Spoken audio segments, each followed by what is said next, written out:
ನಮಸ್ಕಾರ ಎಲ್ರಿಗೂ. ನಾನು ಗಂಗಾ. ನನ್ನ ಚಾನೆಲ್ ನಮಸ್ತೆ ಗೆಳತಿಗೆ ನಿಮ್ಗೆಲ್ರಿಗೂ ಸ್ವಾಗತ.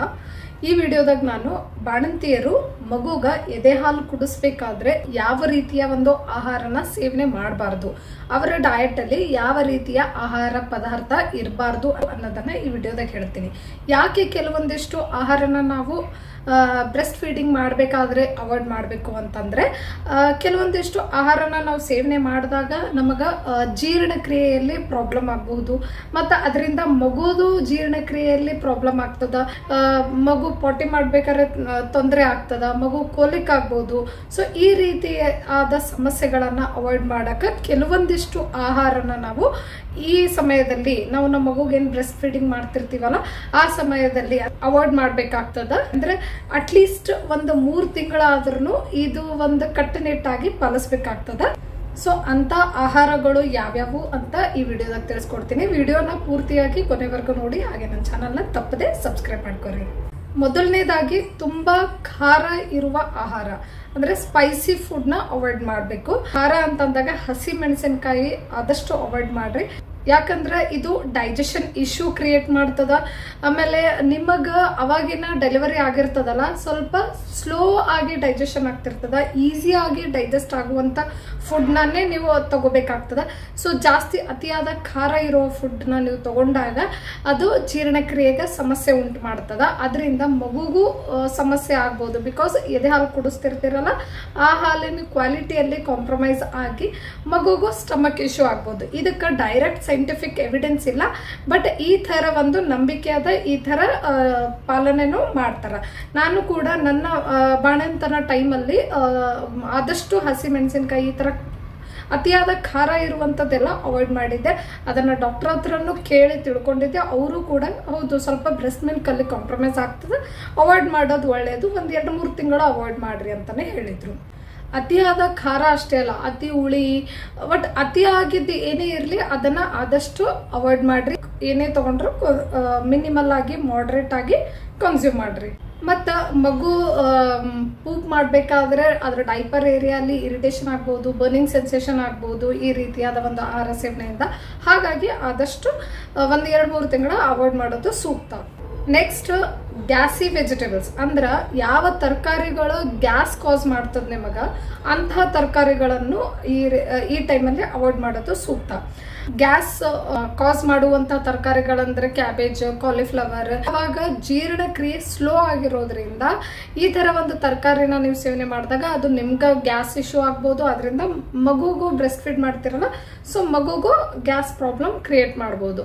ಹಾಗಾಗಿ ಕೆಲವೊಂದಿಷ್ಟು ದಿನ ಈ ಗ್ಯಾಸಿ ವೆಜಿಟೇಬಲ್ಸ್ ನ ಅವಾಯ್ಡ್ ಮಾಡ್ರಿ.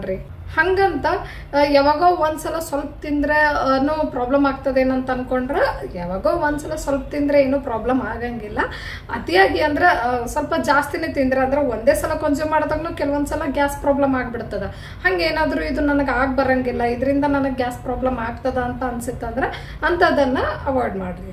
ನೆಕ್ಸ್ಟ್, ಶುಗರಿ ಡ್ರಿಂಕ್ಸ್ ಅಂದ್ರೆ ಸಕ್ಕರೆ ಉಳ್ಳುವಂತ ಅಥವಾ ಆರ್ಟಿಫಿಷಿಯಲ್ ಸ್ವೀಟ್ನರ್ಸ್ ಹಾಕಿ ತಯಾರು ಮಾಡಿರುವಂಥದ್ದು ಅಥವಾ ಪ್ರಿಸರ್ವೇಟಿವ್ಸ್ ಹಾಕಿ ತಯಾರು ಮಾಡಿರುವಂಥದ್ದು ಏನೇ ಇರಲಿ, ಅಂದ್ರೆ ಕೋಲಾ ಡ್ರಿಂಕ್ಸ್, ಹೊರಗಡೆ ಸಿಗುವಂತ ಪ್ಯಾಕ್ಡ್ ಜ್ಯೂಸಸ್, ಈ ಥರದನ್ನೆಲ್ಲಾನು ಅವಾಯ್ಡ್ ಮಾಡಬೇಕಾಗ್ತದ. ಬಿಕಾಸ್ ಇದರಲ್ಲಿ ಶುಗರ್ ಕಂಟೆಂಟ್ ಅತಿಯಾಗಿ ಇರೋದ್ರಿಂದ ಅದು ನಿಮ್ಗೆ ಅನ್ನೆಸೆಸರಿ ವೇಟ್ ಗೇನ್ ಆಗಕ್ಕೂ ದಾರಿ ಮಾಡಿಕೊಡ್ತದ. ಮತ್ತು ಇದರಿಂದ ಮಗುಗೇನು ಹಾಲು ಕುಡಿಸ್ತಿರಲ್ಲ, ಸೊ ನಿಮ್ಮ ಬ್ರೆಸ್ಟ್ ಮಿಲ್ಕ್ ಕ್ವಾಲಿಟಿ ಕೂಡ ಕಾಂಪ್ರಮೈಸ್ ಆಗ್ತದ. ಮಗುಗೂ ಆರೋಗ್ಯಕ್ಕೆ ಸಮಸ್ಯೆ ಉಂಟು ಮಾಡಬಹುದು ಮುಂದೆ ಅದು ಬೆಳೀತಾ. ಹಾಗಾಗಿ ಆದಷ್ಟು ನಿಮ್ದು ಹೆಲ್ದಿ ಫುಡ್ ಇದ್ರ ಮಗುಗೂ ಹೆಲ್ದಿ ಆಗಿರುವಂತದ್ದೇ ಹಾಲು ಹೋಗ್ತದ. ಅದರಿಂದ ಮಗು ಬೆಳವಣಿಗೆನು ಚಲೋ ಆಗ್ತದ. ನೆಕ್ಸ್ಟ್, ಪ್ರೊಸೆಸ್ಡ್ ಫುಡ್ಸ್ ಅಂದ್ರ ಹೊರಗಡೆ ಸಿಗುವಂತ ಚಾಟ್ಸ್ ಆಗಿರ್ಬೋದು, ಸ್ನಾಕ್ಸ್ ಆಗಿರ್ಬೋದು, ಅಂದ್ರೆ ಚಿಪ್ಸ್ ಏನೇ ಇರ್ಲಿ, ಅದ್ರೊಳಗ ಆರ್ಟಿಫಿಷಿಯಲ್ ಕಲರ್ ಹಾಕಿರ್ತಾರ, ಪ್ರಿಸರ್ವೇಟಿವ್ಸ್ ಹಾಕಿರ್ತಾರ, ಅಡಿಟಿವ್ಸ್ ಹಾಕಿರ್ತಾರ. ಸೊ ಅದನ್ನೆಲ್ಲಾನು ಅವಾಯ್ಡ್ ಮಾಡ್ಬೇಕಾಗ್ತದೆ ಈ ಟೈಮ್ನಾಗ. ಯಾಕಂದ್ರೆ ನಿಮ್ದು ಇಮ್ಯುನಿಟಿ ಸ್ವಲ್ಪ ಕಡಿಮೆ ಆಗಿರ್ತದ. ಅಂತದನ್ನೆಲ್ಲ ಸೇವನೆ ಮಾಡಿದಾಗ ನಿಮ್ಮ ಆರೋಗ್ಯದಲ್ಲಿ ಏರ್ಪೇರ್ ಆಗ್ತದ, ಅದು ಮಗುಗೂ ಎಫೆಕ್ಟ್ ಆಗ್ತದ. ಮಗುದ ಬ್ರೆಸ್ಟ್ ಮಿಲ್ಕ್ ಕ್ವಾಲಿಟಿ ಕೂಡ ಕಾಂಪ್ರಮೈಸ್ ಆಗ್ತದ. ಹಾಗಾಗಿ ಈ ಟೈಮಲ್ಲಿ ಬ್ರೆಸ್ಟ್ ಫೀಡಿಂಗ್ ಏನ್ ಮಾಡ್ತಿರ್ತಿರಲ್ಲ ನಿಮ್ಮ ಮಗುಗ, ಆ ಟೈಮಲ್ಲಿ ಈ ತರ ಪ್ರೊಸೆಸ್ಡ್ ಫುಡ್ಸ್ನು ಆದಷ್ಟು ಮಟ್ಟಿಗೆ ಅವಾಯ್ಡ್ ಮಾಡ್ರಿ. Next, allergic foods. Allergic foods ಅಂದ್ರೆ ನಿಮಗ ಕೆಲವೊಂದ್ಸಲ ಕೆಲವೊಂದು ಆಹಾರನ ಸೇವನೆ ಮಾಡಿದಾಗ ಆ ಆಹಾರದಕ್ಕೆ ನಿಮ್ಗೆ ಅಲರ್ಜಿ ಇರ್ತದ. ಸೊ ನಿಮಗೆ ಯಾವ ಆಹಾರಕ್ಕೆ ಅಲರ್ಜಿ ಇರ್ತದ ಅಂದ್ರೆ ಯಾವ ಒಂದು ಆಹಾರ ನಿಮಗೆ ಆಗ್ ಬರಂಗಿಲ್ಲ ಅದನ್ನ ಈ ಟೈಮಲ್ಲಿ ಅವಾಯ್ಡ್ ಮಾಡೋದು ಸೂಕ್ತ. ಯಾಕಂದ್ರೆ ಫಾರ್ ಎಕ್ಸಾಂಪಲ್ ಕೆಲವೊಬ್ಬರಿಗೆ ಶೇಂಗಾ ತಿಂದ್ರೆ ಆಗ್ ಬರಂಗಿಲ್ಲ, ಕೆಲವೊಬ್ಬರಿಗೆ ಏನೋ ಆಲೂಗಡ್ಡೆ ತಿಂದ್ರೆ ಆಗ್ ಬರಂಗಿಲ್ಲ, ಅದು ಸರಿಯಾಗಿ ಜೀರ್ಣ ಆಗಲ್ಲ, ಅಥವಾ ಏನಾದ್ರೂ ಮೈಮೇಲೆ ಗುಳ್ಳೆ ಬರೋದಾಗಿರ್ಬೋದು, ಈ ತರ ಏನಾರ ರ್ಯಾಷಸ್ ಆಗ್ಬೋದು, ಈ ತರ ಅಲರ್ಜಿ ಆಗ್ತದ ಆ ಫುಡ್ಡಿಗೆ ಅವರಿಗೆ. ಸೊ ಇಂಥದ್ದೇನಾದ್ರೂ ಪ್ರಾಬ್ಲಮ್ ಇತ್ತಂದ್ರೆ ಯಾವ ಆಹಾರಕ್ಕೆ ನಿಮಗೆ ಅಲರ್ಜಿ ಇರ್ತದ ಅಂತ ಆಹಾರನು ಈ ಟೈಮಲ್ಲಿ ಅವಾಯ್ಡ್ ಮಾಡ್ರಿ. ಅದು ತಿಂದ್ರೆ ಒಳ್ಳೇದು, ಈ ಟೈಮಲ್ಲಿ ತಿನ್ಬೇಕು ಅಂತ ಹೇಳಿದ್ರು ನಿಮಗೆ ಅಲರ್ಜಿ ಇತ್ತಂದ್ರೆ ಅದನ್ನ ಅವಾಯ್ಡ್ ಮಾಡ್ರಿ. ಯಾಕಂದ್ರೆ ನಿಮಗದು ಅಲರ್ಜಿ ಇತ್ತಂದ್ರೆ ಆ ರಿಯಾಕ್ಷನ್ ನಿಮಗೂ ಆಗ್ತದ, ಅದು ಮಗುಗೂ ಪಾಸ್ ಆಗ್ತದ. ಸೊ ಅದು ನಮ್ಮ ಆರೋಗ್ಯಕ್ಕೆ ಒಳ್ಳೇದಾಗಿದ್ರು ನಮಗದು ಅಲರ್ಜಿ ಇರೋದ್ರಿಂದ ಅದನ್ನ ಅವಾಯ್ಡ್ ಮಾಡೋದೇ ಸೂಕ್ತ. ನೆಕ್ಸ್ಟ್ ಕೆಫೈನ್ ಅಂಶ. ಈ ಕೆಫೈನ್ ಅಂಶ ಚಹಾ ಮತ್ತು ಕಾಫಿಯಲ್ಲಿ ಇರ್ತದ, ಮತ್ತು ಕೆಲವೊಂದು ಹೊರಗಡೆ ಸಿಗುವಂತ ಡ್ರಿಂಕ್ಸ್ ಅಲ್ಲೂ ಇರ್ತದ, ಅಂದ್ರೆ ಕೋಲಾ ಡ್ರಿಂಕ್ಸ್, ಚಾಕ್ಲೇಟ್ ಅಲ್ಲೂ ಇರ್ತದ. ಸೊ ಈ ಕೆಫೈನ್ ಅಂಶನೇ ಈ ಟೈಮಲ್ಲಿ ಅವಾಯ್ಡ್ ಮಾಡ್ಬೇಕಾಗ್ತದ. ಯಾಕಂತಂದ್ರ ಅದು ನಮಗ್ ಮಾತ್ರ ಅಲ್ಲ, ನಮ್ಮ ಮಗುಗೆ ಏನ್ ಹಾಲು ಕುಡಿಸ್ತೀವಲ್ಲ, ಸೊ ಅದರಿಂದ ಮಗುಗೂ ಎಫೆಕ್ಟ್ ಆಗ್ತದೆ. ಮಗುಗೆ ಯಾವ ರೀತಿ ಎಫೆಕ್ಟ್ ಆಗ್ತದ ಅಂದ್ರ ಮಗುಗ ಸ್ಲೀಪಿಂಗ್ ಪ್ರಾಬ್ಲಮ್ಸ್ ಆಗ್ಬೋದು, ನಿದ್ರಾಹೀನತೆ ಕಾಡ್ಬೋದು, ಕರೆಕ್ಟಾಗಿ ನಿದ್ದೆ ಆಗಂಗಿಲ್ಲ, ಅರ್ಧಂಬರ್ಧ ನಿದ್ದೆ ಆಗ್ತದ, ನಿದ್ದೆ ಮಾಡಕ್ಕೆ ಹೋಗಂಗಿಲ್ಲ, ಮಕ್ಕಳು ಬಹಳ ತನ ಎಚ್ಚರ ಕೂತ್ಬಿಡ್ತಾವ. ಸೊ ನೀವು ಕುಡಿಯುವಂತ ಚಹಾ, ಕಾಫಿ ಅಥವಾ ಚಾಕ್ಲೇಟ್ ಅತಿ ಆದ್ರ ಈ ರೀತಿ ಮಗುಗೂ ಎಫೆಕ್ಟ್ ಆಗ್ತದ. ಹಾಗಾಗಿ ನೀವೇನಾದ್ರೂ ಚಹಾ ಅಥವಾ ಕಾಫಿದ ಪ್ರಿಯ ಆಗಿದ್ರಿ ಅಂತಂದ್ರೂ ಅದು ಅವಾಯ್ಡ್ ಮಾಡ್ರಿ. ಅವಾಯ್ಡ್ ಮಾಡಕ್ ಆಗಿಲ್ಲ ಅಂದ್ರೂ ಆದಷ್ಟು ಲಿಮಿಟ್, ಅಂದ್ರೆ ಒಂದ್ ದಿನಕ್ಕೆ 1 cup is more than enough. ಅದಕ್ಕಿಂತ ಜಾಸ್ತಿ ಹೋದ್ರೆ ಅದು ನೆಗೆಟಿವ್ಲಿ ಪರಿಣಾಮ ಬೀರ್ತದೆ. ಹಾಗಾಗಿ ಅವಾಯ್ಡ್ ಮಾಡೋದು ಸೂಕ್ತ. ಆಮೇಲೆ ಇನ್ನೊಂದು ಏನಂತಂದ್ರ ಈ ಕೆಫೈನ್ ಅಂಶ ಏನ್ ಮಾಡ್ತದ, ನಿಮ್ಮ ಬ್ರೆಸ್ಟ್ ಮಿಲ್ಕ್ ಅಲ್ಲಿ ಇರುವಂತ ಐರನ್ ಕಂಟೆಂಟ್ ನ ಅಬ್ಸಾರ್ಬ್ ಮಾಡ್ಕೋತದ. ಹಾಗಾಗಿ ಈ ನಿಮ್ಮ ಬ್ರೆಸ್ಟ್ ಮಿಲ್ಕ್ ಅಲ್ಲಿ ಐರನ್ ಅನ್ನ ಪೋಷಕಾಂಶನೇ ಹೋಗಂಗಿಲ್ಲ ನಿಮ್ಮ ಮಗುಗ. ಯಾವ ತಾಯಂದಿರು ಒಂದು ದಿನಕ್ಕೆ 3 ಕಪ್ನಷ್ಟು ಚಹಾ ಅಥವಾ ಕಾಫಿ ಕುಡಿತಾರ, ಅಥವಾ ಕೆಫೈನ್ ಅಂಶ ಒಂದು 300 ಮಿಲಿಗ್ರಾಮ್ಗಿಂತ ಜಾಸ್ತಿ ಸೇವನೆ ಮಾಡಿರ್ತಾರ, ಅವರ ಬ್ರೆಸ್ಟ್ ಮಿಲ್ಕ್ ಅಲ್ಲಿ 1/3 ಅಷ್ಟು ಐರನ್ ಕಂಟೆಂಟ್ ಕಡಿಮೆ ಇರ್ತದ ಕಂಪೇರ್ಡ್ ಟು ಯಾವ ತಾಯಂದಿರು ಕಾಫಿ, ಚಹಾ ಈ ತರ ಕೆಫೈನ್ ಉಳ್ಳುವಂಥದ್ದು ಸೇವನೆ ಮಾಡಿರಲ್ಲ ಅಂಥವ್ರಿಗೆ ಕಂಪೇರ್ ಮಾಡಿದ್ರೆ ಇವರಲ್ಲಿ 1/3 ಅಷ್ಟು ಐರನ್ ಕಂಟೆಂಟ್ ಕಮ್ಮಿ ಇರ್ತದೆ. ಸೊ ತಿಳ್ಕೊಳ್ರಿ, ಐರನ್ ಅಂಶನೇ ನಿಮ್ಮ ಮಗುಗ ನೀವೇ ಹೋಗ್ಲಾರ್ದಂಗ್ ಮಾಡ್ಲಕತ್ತೀರಿ. ಹಾಗಾಗಿ ಈ ಕೆಫೈನ್ ಉಳ್ಳುವಂಥದ್ದನ್ನ ಈ ಟೈಮಲ್ಲಿ ಅವಾಯ್ಡ್ ಮಾಡ್ರಿ. ನೆಕ್ಸ್ಟ್ ಹೈ ಮರ್ಕ್ಯೂರಿ ಕಂಟೆಂಟ್ ಇರುವಂತಹ ಮೀನು, ಫಿಶ್ ನಾನು ಅವಾಯ್ಡ್ ಮಾಡ್ಬೇಕಾಗ್ತದ.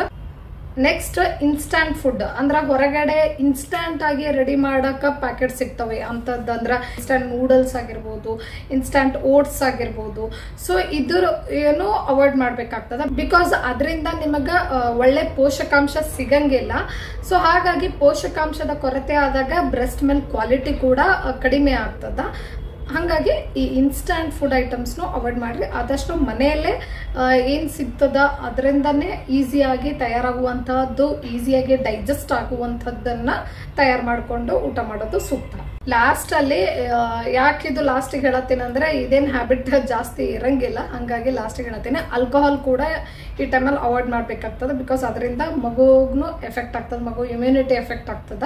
ಸೊ ಹಾಗಾಗಿ ಆಲ್ಕೋಹಾಲ್ ಕೂಡ ಯಾವುದೇ ರೀತಿಯಲ್ಲಿ ಆಲ್ಕೋಹಾಲ್ ಕಂಟೆಂಟ್ ಇರುವಂಥದ್ದು ಏನೇ ಇರಲಿ ಅಥವಾ ಡೈರೆಕ್ಟ್ ಆಲ್ಕೋಹಾಲೇ ಇರಲಿ ಅದನ್ನೆಲ್ಲ ಈ ಟೈಮಲ್ಲಿ ಸೇವನೆ ಮಾಡೋದನ್ನ ಅವಾಯ್ಡ್ ಮಾಡ್ಬೇಕಾಗ್ತದ.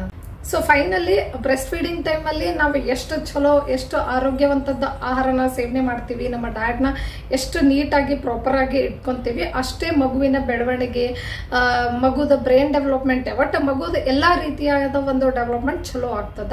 ನನ್ನ ಇನ್ನೊಂದು ವಿಡಿಯೋದಲ್ಲಿ ನೀವು ಮಗುಗೆ ಬ್ರೆಸ್ಟ್ ಫೀಡಿಂಗ್ ಮಾಡ್ಬೇಕಾದ್ರೆ ನಿಮಗೆ ಎದೆ ಹಾಲು ಚೆನ್ನಾಗಿ ಬರಕ ಯಾವ ರೀತಿಯಾದ ಒಂದು ಆಹಾರನ ಸೇವನೆ ಮಾಡಬೇಕು ಅಂತ ಆ ವಿಡಿಯೋದಾಗ ಹೇಳಿದ್ದೀನಿ. ಆ ವಿಡಿಯೋದ ಲಿಂಕ್ ನ ಕೆಳಗೆ ಡಿಸ್ಕ್ರಿಪ್ಷನ್ ಬಾಕ್ಸ್ ನ ಕೊಟ್ಟಿರ್ತೀನಿ, ಮೇಲೆ ಐ ಲಿಂಕ್ ಕೊಟ್ಟಿರ್ತೀನಿ. ಒಂದ್ಸಲ ಆ ವಿಡಿಯೋ ಚೆಕ್ ಮಾಡ್ಕೊರಿ. ಬಹಳನೇ ಪ್ರಾಕ್ಟಿಕಲ್ ಅಂಡ್ ಯೂಸ್ಫುಲ್ ಟಿಪ್ಸ್ ನ ಶೇರ್ ಮಾಡಿದ್ದೀನಿ ಆ ವಿಡಿಯೋದಾಗ. ಅಂಡ್ ಇಲ್ಲಿಗೆ ಈ ವಿಡಿಯೋನ ಮುಗಿಸ್ತಾ ಇದ್ದೀನಿ. ಮತ್ತೆ ನೆಕ್ಸ್ಟ್ ವಿಡಿಯೋದಲ್ಲಿ ಮೀಟ್ ಆಗೋಣ. ಅಲ್ಲಿವರೆಗೂ ಬಾಯ್, ಟೇಕ್ ಕೇರ್.